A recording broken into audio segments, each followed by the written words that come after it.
Bonjour à tous les deux. Alors là, pas d'écharpe, mais un beau coq rouge quand même. Exactement, on a le coq rouge pour la French Tech, on est French Tech 2030, et on a aussi le coq blanc French Care, mais je l'ai oublié au bureau. Ah zut, faut pas le dire à la French Care, ils vont pas être contents. Lucia Cinque et David Delbourgo, vous êtes donc les cofondateurs de White Lab Genomics. En quelques mots, c'est quoi? De quoi s'agit-il? Alors, on est une société deep tech spécialisée dans le domaine de l'intelligence artificielle, dédiée au développement de médecines qui vont utiliser l'ADN ou l'ARN. Voilà. Et donc nous, on va faire des modélisations pour prédire comment ces médicaments vont interagir avec les cellules et, in fine, traiter les maladies. Alors, et on retrouve le mot de prédiction dont Akima nous parlait juste avant. On va le développer, on va expliquer cette technologie, cette solution que vous proposez à base d'ADN et d'ARN. Mais j'aimerais peut-être qu'on revienne un petit peu en arrière pour mettre en valeur vos parcours et comment vous en êtes arrivé à White Lab Genomics. Alors, je prends le parcours. Donc, David et moi, nous avons travaillé ensemble avant. Et en fait, donc, moi, j'ai un background scientifique. J'ai un doctorat en biophysique.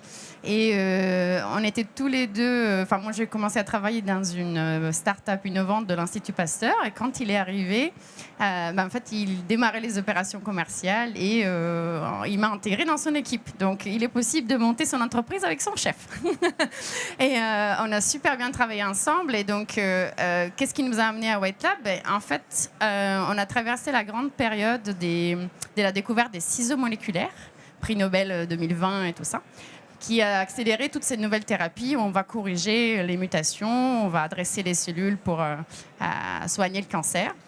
Et donc, c'est là où, en fait, en observant comme cela se passait, on s'est rendu compte que c'était très complexe et que c'était possible de faire les choses autrement. Et nous, on venait du monde de la génomique où les données, l'intelligence artificielle avait déjà pas mal pris sa place. Et on a commencé à mûrir l'idée on va dire, de développer une démarche drivée par l'intelligence artificielle pour développer ces thérapies. Donc là aussi, on retrouve cette idée de faire autrement. Comment, du coup, avez-vous fait autrement? Alors, on a fait autrement, je pense que en créant White Lab Genomics, moi, je suis ingénieur de formation à la base, et je pense que j'ai remis un peu cet état d'esprit d'ingénieur dans le domaine de la biologie, qui est une science extrêmement dynamique, avec beaucoup d'innovation, et de voir comment vous pouvez optimiser les choses. Et donc la différence aujourd'hui, c'est que essentiellement, un médicament, typiquement, il est développé au laboratoire dans des cellules pour tester et voir comment il va fonctionner et réagir. Et on perd beaucoup de temps et beaucoup d'argent pour le faire. Les taux d'échec sont très élevés. Et l'idée, c'est de faire beaucoup plus en machine, très en amont du développement, pour s'assurer qu'en fait, on a bien designé le médicament de la même manière qu'on design l'automobile en machine avant d'aller tester au crash test. Et donc, pour les médicaments, ce qu'on fait, c'est la même chose. Alors, sauf que ce n'est pas des médicaments comme les autres. Là, on parle de biomédicaments. Et là, vous essayez de ne pas nous perdre. C'est la nouvelle génération de médicaments qui promet... moi, c'est mon drive principal. Ça promet une nouvelle médecine. Une médecine dans laquelle on va guérir à la place de soigner les symptômes. Mais bien évidemment, quand vous voulez faire face à la biologie et la contrôler pour la réparer, c'est plus compliqué. Donc, effectivement, une chose que je dis souvent, c'est qu'une entreprise comme la nôtre, c'est des biologistes. On parle biologie toute la journée, mais on n'a que des ordinateurs. Donc, c'est un peu le paradoxe, quelque part, pour les gens comme moi qui viennent de la biologie expérimentale. Mais aujourd'hui, il est possible de faire ça. Et effectivement, je pense que c'est là où il y a la clé pour décrypter la complexité et développer ce genre de thérapie. Et alors concrètement, vous créez de nouveaux biomédicaments ou bien est-ce que vous traitez des traitements ou est-ce que vous développez des traitements pour des malades particuliers? Comment est-ce que ça se passe? Alors, on travaille en partenariat, par exemple avec Sanofi, l'Institut Imagine et l'Université de Nantes, ou aussi l'Institut de la Vision. Donc, on va travailler sur les pathologies d'intérêt pour nos partenaires. Donc, dans un cas, ça va être la DMLA, Donc maladie, une maladie rare. Maladie de l'œil très connue. Il y a une maladie rénale aussi sur lesquelles on travaille. Donc ça va être vraiment des aires thérapeutiques dédiées à fonction de nos partenariats. Beaucoup en neuro, beaucoup dans l'œil et également dans le muscle. Parce que ce sont vos partenaires qui vous demandent de vous intéresser à ces aires thérapeutiques ou bien parce que ce sont des aires thérapeutiques qui sont particulièrement faciles à traiter avec ces biomédicaments? Les deux. Effectivement, comme on l'a dit au début, le but c'est de changer la manière dont on fait et de l'appliquer là où il y a un besoin majeur. Donc qui mieux placé que les instituts pour savoir où est-ce que ces thérapies peuvent mieux s'appliquer. Ce qui se passe dernièrement, c'est qu'on dépasse l'espace des maladies rares et on commence à avoir des projets plus ambitieux. On va aller sur des maladies dégénératives comme Alzheimer, Parkinson. Donc, c'est là où nous, du moment où on débloque la manière de développer les choses et on contrôle mieux ce que ces nouvelles thérapies, comment se comportent, je pense que les possibilités sont très très larges. Alors, on parlait du cancer du sein juste avant que vous arriviez sur le plateau. Est-ce que c'est aussi une des maladies que vous allez cibler? Alors, pas le cancer du sein aujourd'hui en particulier, mais le cancer, oui. On a des programmes de développement en oncologie.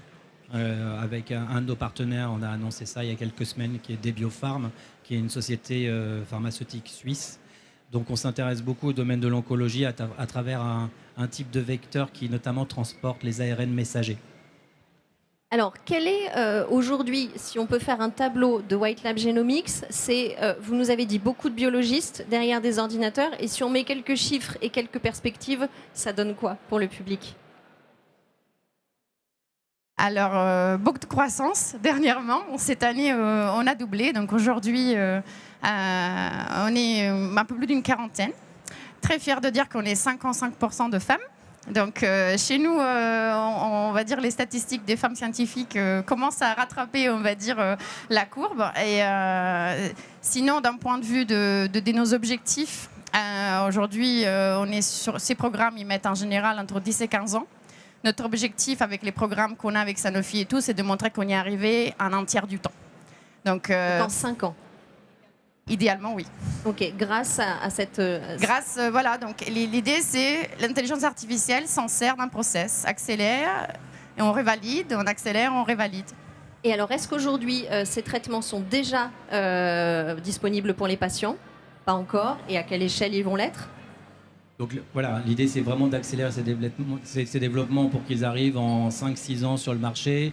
Ça permet aussi de réduire les coûts. Le développement de ces biothérapies, c'est 2-3 milliards de dollars de développement. C'est des médicaments qui vont coûter 2-3 millions d'euros pour traiter des patients et leur sauver la vie. Donc l'idée c'est vraiment d'avoir un impact majeur à la fois sur le temps de développement et sur le coût du médicament.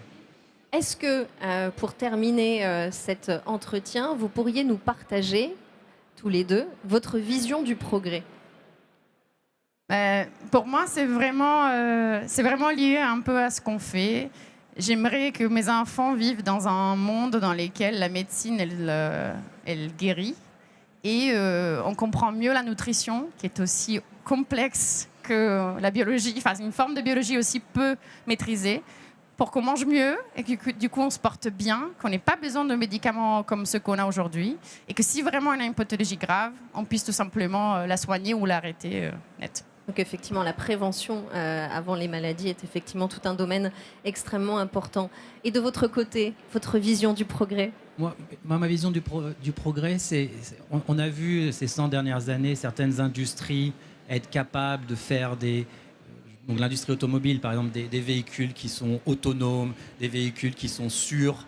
Il y a énormément d'investissements et d'innovations qui sont dans ces industries qui sont beaucoup plus anciennes que l'industrie des biothérapies. Pour moi, le progrès, c'est vraiment de permettre à ce domaine des biothérapies d'être industrialisé pour pouvoir faire des médicaments qui sauvent la vie des patients à des coûts raisonnables. Il manque beaucoup de choses pour y arriver?